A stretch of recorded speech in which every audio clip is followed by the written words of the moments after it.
こんにちは、北谷です。軽トラキャンピングカー DIY 第10弾。前回から始めた外壁張り。今回の目標は左側面の完成です。外壁張りは同じ作業の繰り返しなので、作業量の割に取れ高が少なくなります。それでもやった分だけ確実に前進できるので、地道に少しずつ進めます。まずは上辺部をカットして相ジャクリの溝を掘っていきます。左右の側面で使用する約30枚を一気に加工します。ちなみに今回からしっかり遮音できる耳栓を買ってだいぶ楽になりました。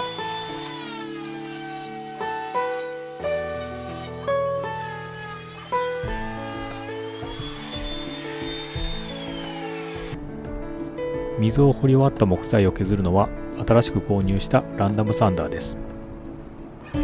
倉庫にあった年代物のサンダーからどのくらい変わるか早速試してみます。正直そこまで変わらないと思っていましたが全然違います。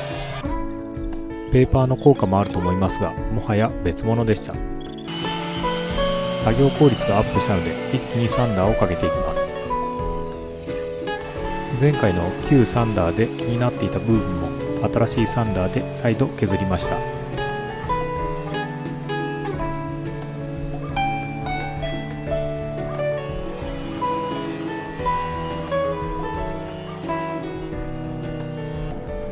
壁材が準備できたら前回と同様にコーキングとビスでシェルに固定していきます。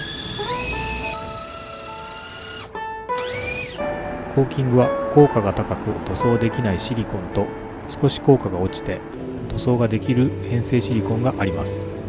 今回のシェルには見えなくなる部分はシリコン、仕上げの見える部分は変成シリコンを使います。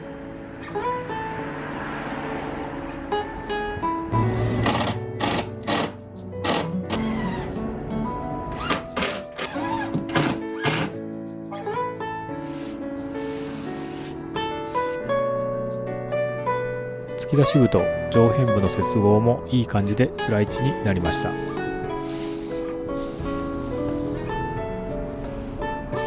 あとはひたすら同じ作業を繰り返します。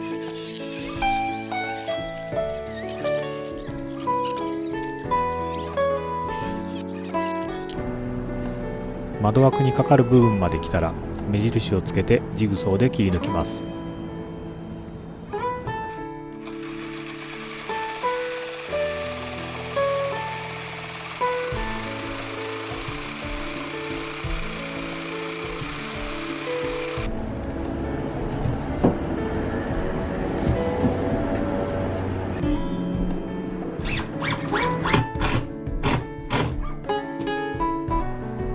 この部分に後ほど窓枠をつけていきます。同様にシェルの後方から窓枠までの施工も終わりました。窓の上下部分の外壁を貼る前に窓枠を取り付けていきます。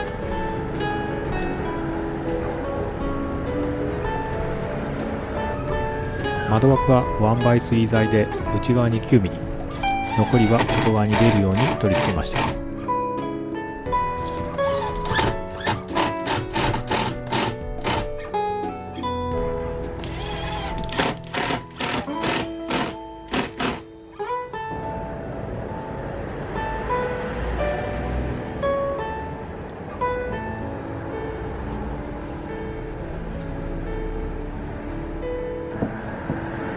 編集しながら窓枠の隅は45度にカットした方が良かったかもと思い始めました。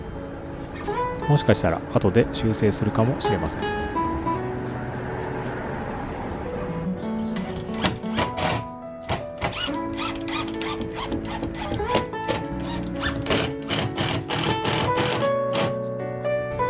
窓枠を付け終わったら枠の上下に外壁をつけていきます。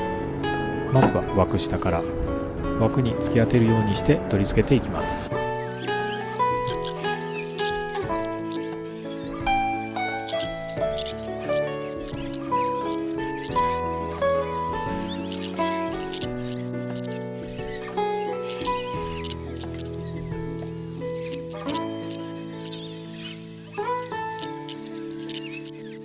だいぶ慣れてきたので作業スピードもアップしてきました。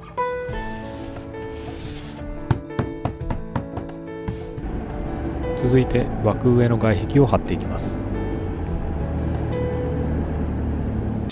枠がストッパーになるので他の作業が一番楽でした。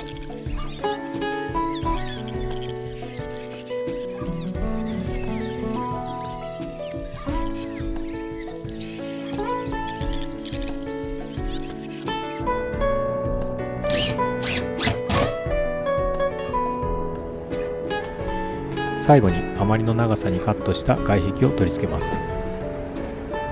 想定より少しきつめでしたが、ぴったり入った瞬間は気持ちよかったです。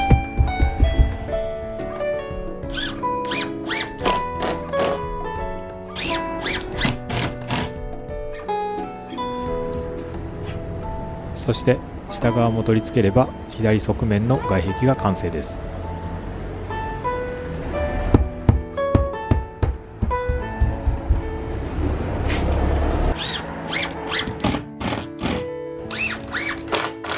これで外壁全体の半分ほど。できれば次回で終わらせたいですが、どうなるでしょうか。気長にお付き合いいただけるとありがたいです。それではまた。